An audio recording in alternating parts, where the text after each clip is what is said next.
The Buddy Bolden Band. Buddy Bolden, we gonna go talk to you, buddy. No pun intended. Let's go see if we can get in contact with Buddy Bolden from the Buddy Bolden Band. Let's see y'all. Yes. Look out the window. Oh wow. Y'all look at this. Don't scream it.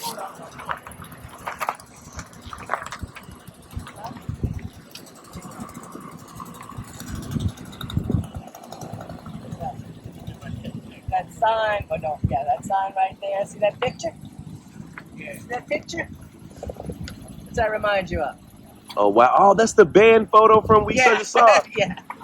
Oh wow. Anyway, I'm get mad if I don't have the radio on. Over here, and this is the. Oh, in memory of Charles Joseph Buddy Bolden, 1877 to 1931. In an unmarked grave near here rests Buddy Bolden, legendary cornet player, New Orleans jazz pioneer, and the first king of jazz. The blowingest man since Gabriel. Want to sweeten him up? You might want to put some of this cake there. You never throw away offering food. So this is some of Marie's cake. Go put it on the front of the grave. Got you. So what? They said that he's in an unmarked grave near here. Well, there's a lot of unmarked graves here, and he's probably just in the center. I'll explain all that after, but feed the poor man. But why do we feel like if he was such a jazz legend, why was his grave be unmarked? Why would he not? Because how did he get lost? Fell out of disrepair. He was a short-lived but wonderful guy. He's the undisputed king, but he never recorded, and he didn't make a lot of money, and he did kind of like the booze too much. I give liquor to all the spirits out here, but not him, so he gets cake. Got you. Well, let's but he was a wonderful man, and literally he would never have any advertisement. And there was the days before amplification. He'd just pick up his cornet and blow in the middle of town, and thousands would be around him. So he is legendary, and that is Buddy Bolden. But we always come with food or drink, and I don't give him drink, so you give him the food. This is some of the cake that from Marie Laveau, and you always reshare it to back to the earth, or to the dead, or to the waters. You don't just throw it away. All right, Graveyard Shift family, we have to leave a gift. We have to leave a gift. Y'all been learning. Y'all been telling me, Dalen, you don't usually leave stuff when you come out. I have to, y'all.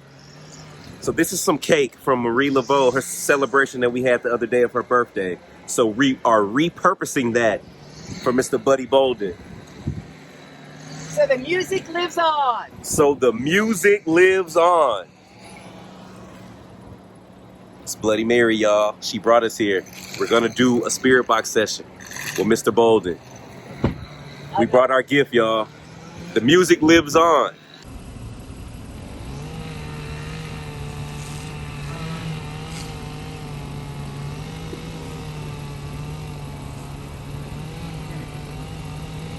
I just had this music on a few seconds ago.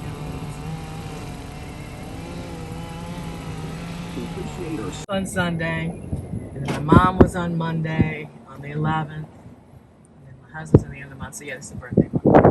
Yeah. Now this was a free cemetery. There was no price for being out here. It's a pauper's feeling, you might say. Right. And it was just the price that and a lot of people did. So the price was you're supposed to maintain it. That means you cut your own grass and you take care of it. So well, they locked it up a couple of years ago when they got a grant and hired people to do it, and they're just not doing it enough.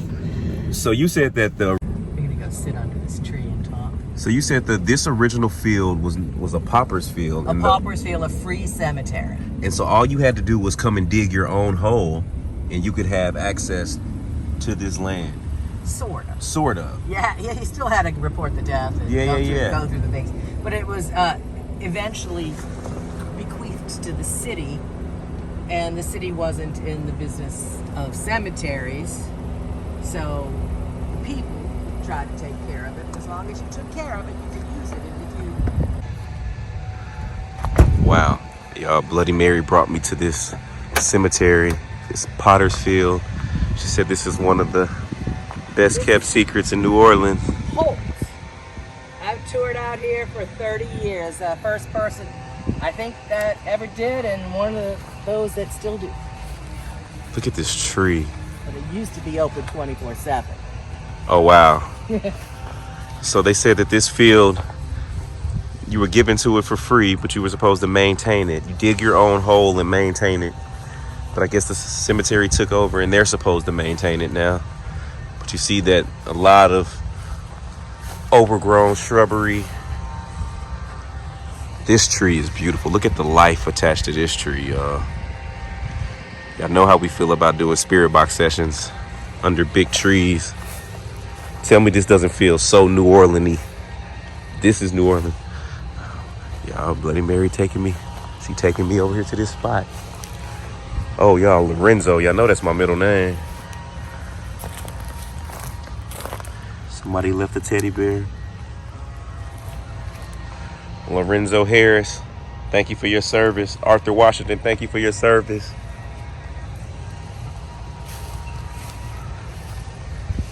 Oh, wow. Got my first ghost pictures on this tree. Taught my kid how to climb trees on this tree. My husband got his first ghost pictures. My son at age 3 got his first. Oh, wow.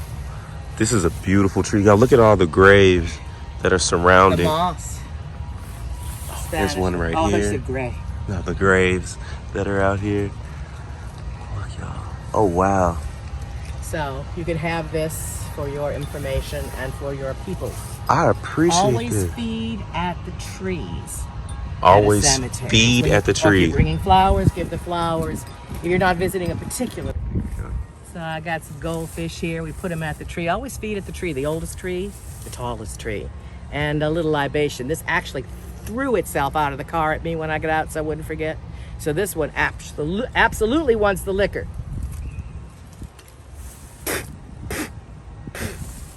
So what Not being gross. what does the spitting of the liquor do? They know who it's from. It's got your DNA. Okay. It's your breath, your soul. You're mixing it with air. It's a gift that it's recognized. Okay. So you give that way. You atomize it in the air, for they are in the air. And some sweets, and sweets sweeten them up. So, you know, there's a guy over there that's got like a megaton of, I think it's it's got a megaton of Heineken around. I'm gonna have to bring him a Heineken. Okay. There was some that had a pyramid of Coca-Colas. He would want a Coca-Cola. So in lieu of not knowing what the particular spirit wants, give something for all at the tree. Gotcha. And you say you always feed the tree. Feed at the tree. Feed at the tree. So give respect to the tree too, because there's elemental spirits, but that's a whole other show. So we find that every time we go to a resting, I call them resting communities, and there's large trees, we always tend to go because I just feel like that's like a source of life and energy. So it's interesting for me to not know anything about that and just be to feel gravitated that towards it. Yeah, that it makes sense. And they used to put trees in cemeteries long ago to help the spirits on their journey from root to sun. Got you. Okay. But this case here, the trees are older than the graveyard itself. Live oak. These are live oaks. Wow. And my first ghost pictures and megatons of paranormal experience are at this tree. So I think this would be a good place to do a session. Do you have photos that you could show us? Not now. on me, but I could send you some Yes, photos out in this cemetery. Please send me some. Lots of experiences, with many of them having to do with sound and radio and a variety of other things. So they like electronics. All right, y'all. Look how high this grass is. Yeah, well, we had a drought all summer. And we had like 2 days of rain last week, and that's what you got. Gotcha. Made up for it. Thank you. What's going on, Graveyard Shift family? It's your fearless shift leader, Dalen Spratt, clocked in for another amazing shift. And you see we have a guest with us today. We was already riding in the car with her. I don't even need to introduce this person because clearly y'all already know who she is. This is the infamous Voodoo Queen herself, Miss Bloody Mary. Greetings, and this is my favorite cemetery. We're in Holt Cemetery. And somebody's been here before. Look, they left a crystal. Oh, wow. So, Mary, what's interesting about this graveyard and cemetery to me is the fact that everybody is buried below ground. I thought that was a thing in, what is that, a hawk? What is that, Hello. Oh, just an eagle. Don't worry. Wow. No, that was a hawk. Yeah. And they usually come in pairs. That's a mosquito hawk. Yeah. But People here are buried below ground. Yeah. Why is that? I thought in New All Orleans over. it was like a law you had to be buried above No. ground because of sea level. No, that has nothing to do with anything. It's whatever style you want. In fact, we only did below ground burial till 1789. And then under Spanish rule, we went to their style of burial. One, because we had the highest mortality rate and a severe shortage of land. We were a giant swamp. Yes. So, and then we had a lot of people kept coming in more and more and more, and they kept dying. So building up, you fit more people than just going down. But every cemetery that we have, or most all of them, have a mixture of above and below ground. It's really what you want. Someone, you know how the wrong people write history books. People from out of town tell you things and you listen. Even some people in town believe that. Y'all. That's because they've never been to cemeteries. I feel like she's talking about me. But not only about you. I mean, I hear tour guides still saying that because they never left the French Quarter. Yeah. You know, yeah. they've never been to a funeral here. So all Jewish graveyards are below ground. Most of our cemeteries that we have now are both above and below ground. And we have several old cemeteries that buildings are built on top of with all the bodies still neatly below saying hello sometimes. So even today, you can pick what you want. Absolutely. Okay, let me ask you this. We were talking about this earlier. All of those crypts that are in these above ground cemeteries, are they expensive to build out? Absolutely. I'm going to take you, I might take you to a Millionaire Cemetery in a minute. Absolutely expensive. Oh yeah, but they might not have been when they were first built, and then they're handed down from generation to generation because they're family tombs. And you can reuse them. Buying them today, I tried to buy one at a sale that was going on a couple of months ago, a spring savings sale in the cemetery. And I got it down with rebates and trade-ins to about $100,000, and that's a cheap one. For one of those tombs? 2-shelf family tomb. A 2-shelf? A 2-shelf. But it's made out of stone and all of that? Yeah. 100,000. That was 100,000, and that was at the sale time. Some of them are easily $1 million. It's all about location. So what cemetery you're in and what's on the spot, and you know. So that many people had that type of money to bury themselves? We were the richest town in the country, absolutely. Oh, absolutely. But there wow. wasn't that much money then, but I guess comparatively, to make a $5,000 tomb then was like $200,000 now. And many of them are worth 5, 6, 7 million. Are you serious? Easy. And so every but the time whole idea was that you fit your whole family. That's what I was going to ask. So once someone passes away, you just keep turning them into... Sort of. They decompose while they're in the coffin. You throw the coffin away, you take the loose bones in a bag, you drop them to a basement below, and you keep on putting the same family in that same area in 95% of the cemeteries. Are you serious? That's an old European custom, and we're an old European town. So it's the bones are what's important, not the coffin, right? So when the body's decomposed and all the rituals are done, and that should take a year and a day. Now that was before embalming. Now it could take 7 years, 9 years. You got to check. The dry bone will just powder together, and then you're in there with all your family members. So they remove the casket. And then when someone else burn it or put it in a dumpster, which I have found many playing hide and seek as a kid in a graveyard. There's a dumpster, that you could see. And then they bring the new family member in a fresh casket. Right. And they just put it on top of... The bones come out and go to like a basement below.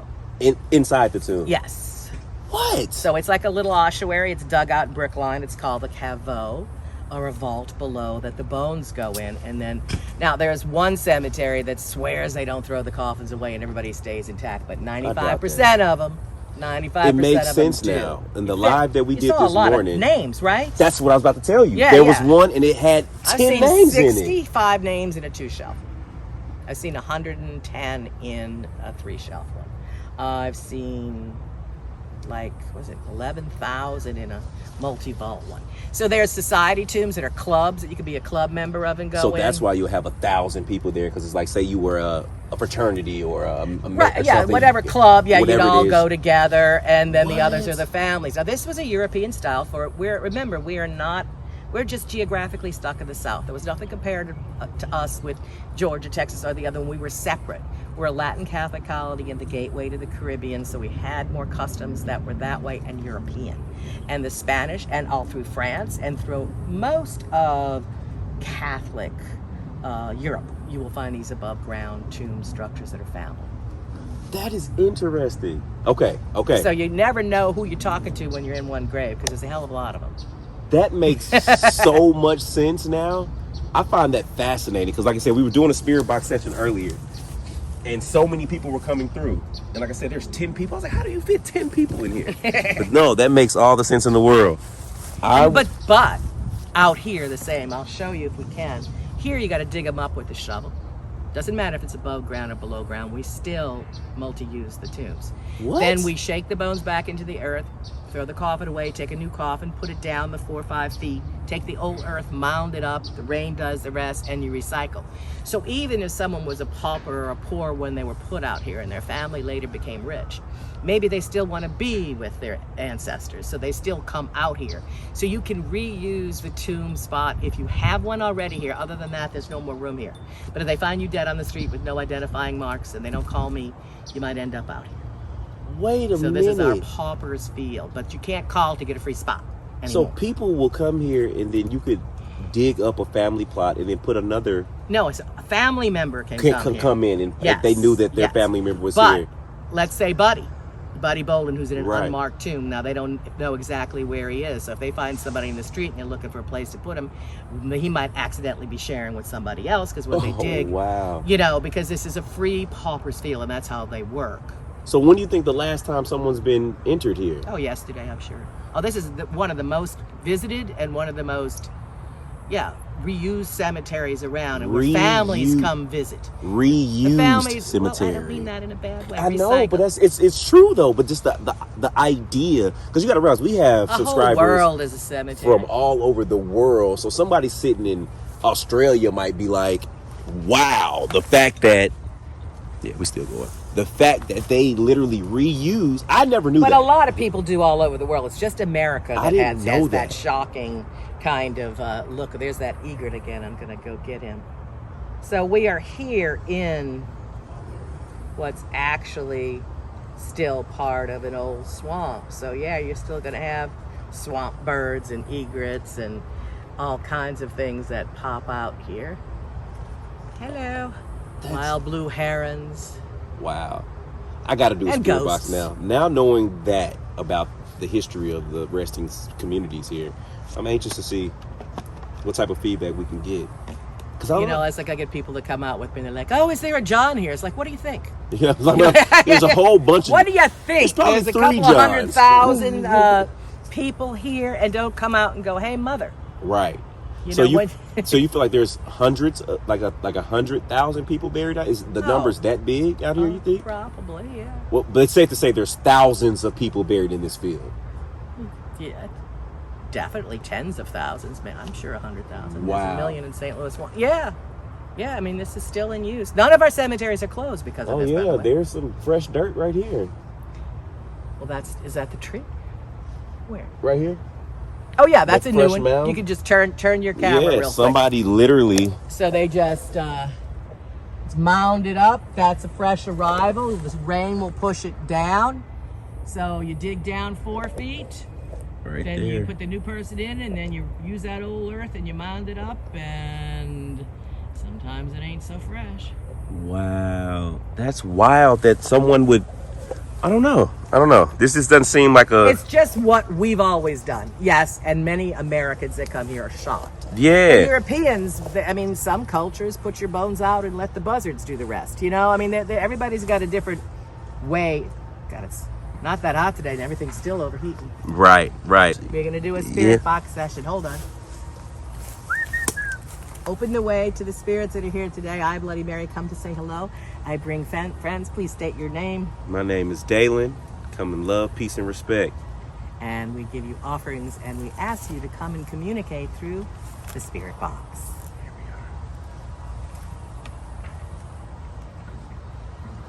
There's Portia. We're with friends. 4 of them. Different. Who are you here with right now? He's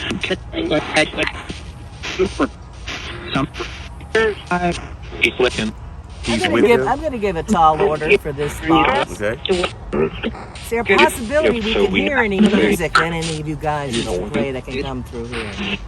This is a musician cemetery. They said something about music. Can you play some music for Miss Bloody Mary? I always play it for you. You heard that? You heard that tone? I You heard got a that horn. tone? We got a horn. Thank you.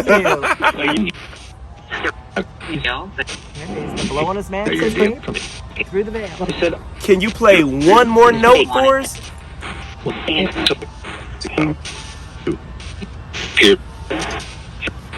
Please. Sound like jazz. That's what he said. Yeah. Jazz, blues, whatever you got. History. Now, we might not be able to hear a lot of your communication until we go back and listen. So please don't be offended if we don't respond to something you say. Barbecue. You want barbecue? I'll bring it next time. And I'll put my radio on. That was a Think of it. That was a drum. For a second. What type of music do you like the best?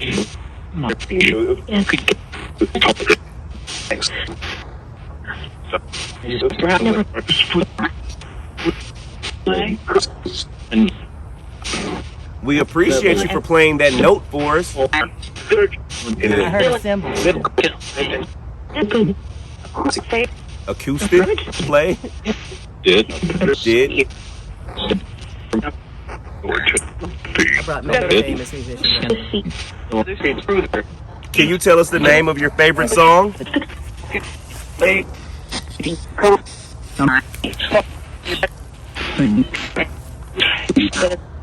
Play us one more note. That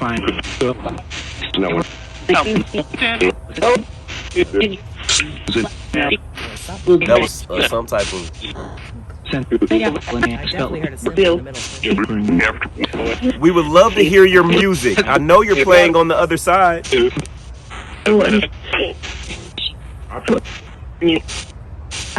That horn one more time. I'm working.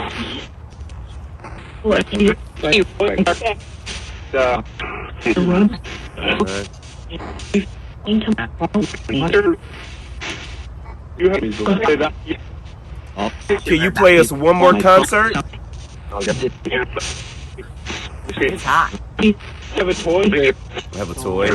I'll bring a toy next time. There's tons of toys out here. That was piano. You heard a piano? Yep. Oh, Thank you. can you tell us your name on the way out?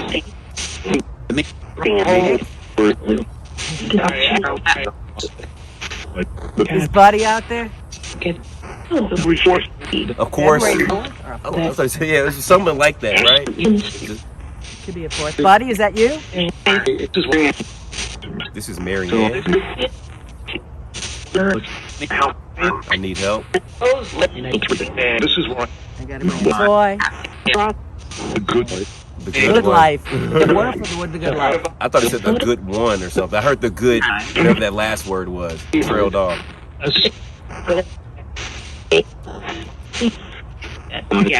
It's hot out here. We're not going to stay too long. We just wanted to hear your... That sound like my name. And I will bring a toy next time, I promise.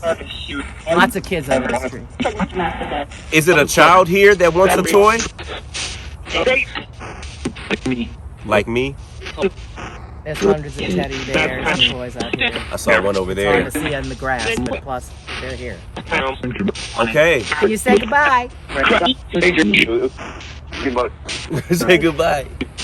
Long time. Have you been here in a while? It's been a few weeks, yeah. They said it's been a while. You can bring me more customers. It's been hot for day tours. Do you enjoy Bloody Mary coming out here? I would. I like the music. Turn it up. Yeah. Okay. We're gonna let Miss Mary leave King because of R&B's it's hot out out here, here. too. We'll stop Yeah. Yeah. Y'all, we're gonna get back to shifting in a second, y'all. I'm gonna check y'all around here so y'all can see some more in a minute. Let's get back to it. Oh yeah. Y'all, it is truly a privilege and an honor to even be able to spend some time with the infamous Miss Bloody Mary, y'all.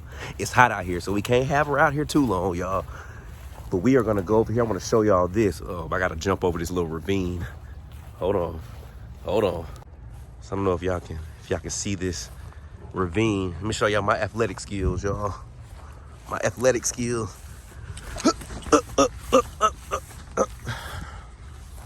So these are newly entered people. Oh, wow. So like she said, people are still getting buried here in this potter's grave.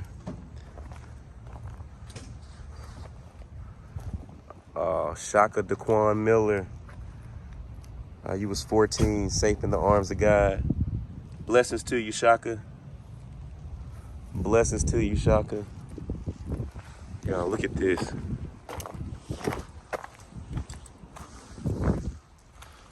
Okay, a newly entered. But I want to come over here really quickly before we leave.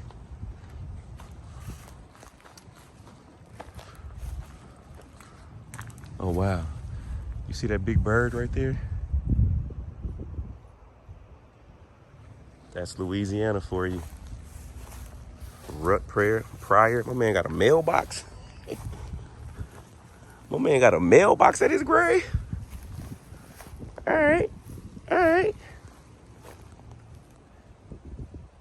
Look at this. This is the Igana family. Seems like everybody was in the service in the Igana family. Thank y'all for y'all service. I appreciate y'all. Y'all, look at this.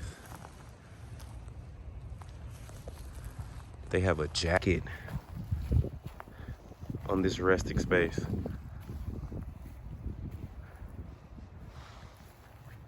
I hope you're resting well. Love, love, love, love. Y'all, look at this one.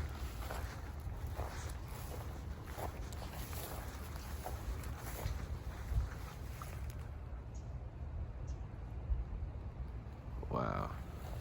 I'm gonna show y'all one more. We gonna get up out of here, y'all. We gotta get Miss Mary in the house. We respectful, so I apologize for this shift being a little short with the spirit box. But y'all, we outside and we got company. We'll wait out here in the sun all day, but y'all, we're not gonna put family out there. So I'll show y'all this and I'm gonna get up out of here. This is my first time seeing a pink grave. My loving daughter, Cetra Muse. She was 45. Cetra, I hope you're resting well. Rodney Stewart. Oh, wow. Someone here was just entered recently.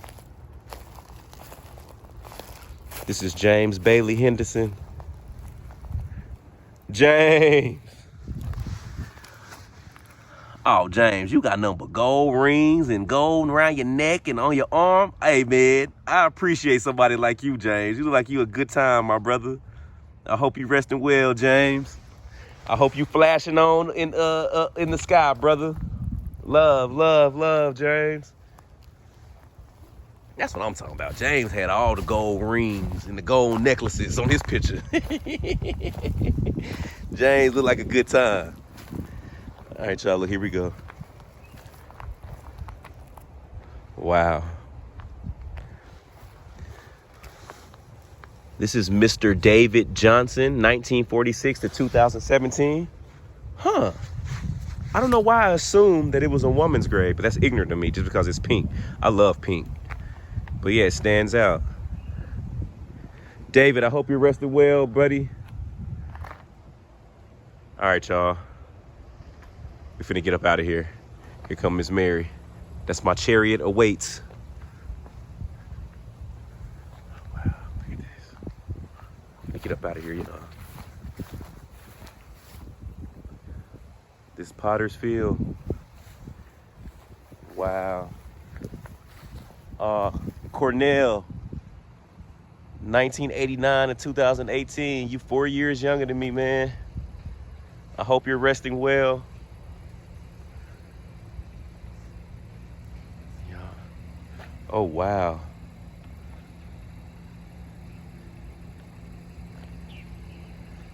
I did not realize they were still putting people in these Potter's Field Love to everybody.